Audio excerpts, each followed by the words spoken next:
Ramazan aslında diriliş ayıdır. Egoistleşen, narsistleşen, hedonistleşen insanın kendisine dönmesi, içe dönük konuşması, kendisini sigaya çekmesi ayıdır.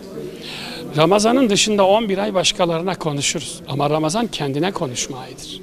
Yani kendini bir dizayn etme, yeniden update etme, upload etme, resetleme, sıfırlama ve revizyon ayıdır.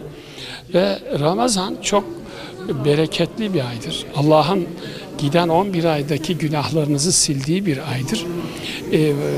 Buna değer vermemek nasipsizliktir. Yani önünüze su gelmiş ama siz çöldesiniz, içmiyorsunuz gibi bir şeydir bu.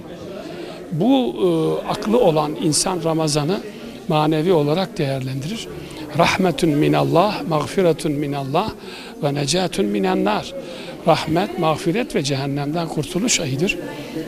Ne mutlu onu anlayana, bilene, ne onu değerlendirebilene. Ramazan ayı Kur'an, oruç, iyilik ve güzellik ayıdır. Ramazan ayı oruç, iftarı, sahur, teravih, cemaat ve camileri,